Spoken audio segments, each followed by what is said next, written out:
Let's make Mangalore style chicken curry today, or commonly referred to as Kori Gassi.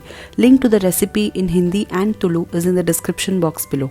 Step 1 is making the masala paste. We are going to roast a few spices before we grind them into a paste. Measurements are for around 1 kg of chicken. Take some coconut oil or ghee in a pan and roast around 12 Byadgi chilies and 10 to 12 Gundu chillies. Roast them till they get nice and crisp. Most crucial thing is that you use the Byadgi chilies here, as this is what gives the unique flavor and the color. The next closest match would be the Kashmiri ones, but try and use the Byadgi chilies. Keep them aside.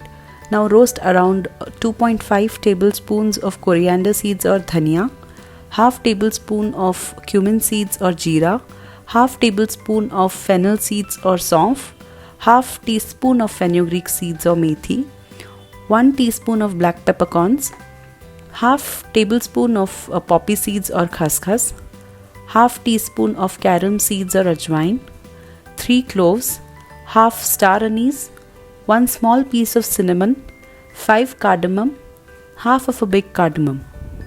Fry them all on a very low flame till they turn nice and aromatic. Garam masala is totally optional in this recipe. Traditionally it was never used, but with the evolution of the recipe over time, people have started using it to enhance the flavor. Remove it all and let it all cool down. Now again add some coconut oil or ghee and add 2 bay leaves, 1 inch ginger, 8 cloves of garlic, 1.5 onion thinly sliced, and 12 to 15 curry leaves. Fry them till the onions turn translucent and remove them and let it cool down. Now roast around 3/4 cup freshly grated coconut. Roast it slightly till it changes color, remove it and let all the roasted ingredients cool down.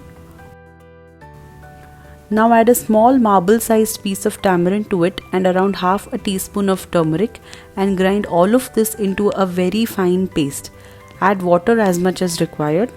Step 2 is extracting coconut milk, which we will add to the curry in the end. Use 1 medium sized coconut and add water to it, grind it and extract the milk out of it.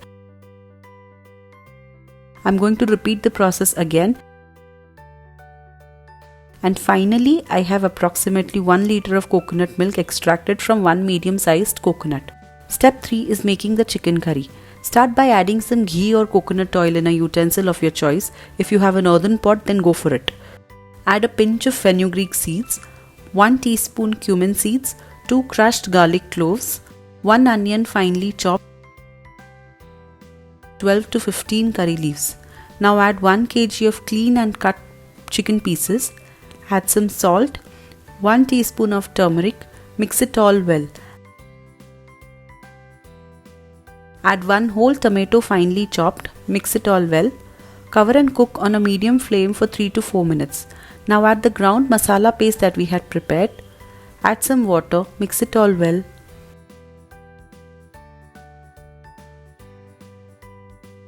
Add some salt as per taste. Cover and cook on a medium flame for 15 minutes or till the chicken is cooked. Keep stirring it occasionally to avoid the masala from sticking to the bottom of the pan. After the chicken is cooked, add the extracted coconut milk. Mix it all well.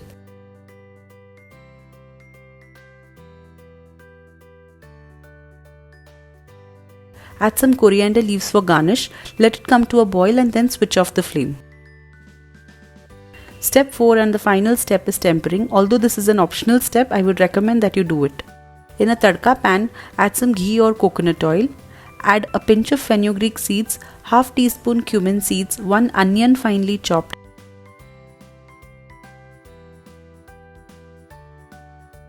and 5 to 8 curry leaves. Let the onions turn brown and add this to the curry. And the Mangalore style chicken curry or the Kori Gassi is ready. It is a super versatile dish and can be had with anything that your heart wishes for. Mangaloreans like to savour it with roti, which are thin rice crisps commonly known as Kori Rotti. We also have it with idli or neer dosa or rice, and the combinations are endless. Do try this recipe out and let me know in the comment section about your opinions. If you like the video, then subscribe to my channel, press the bell icon and do like, comment and share the video. Thank you.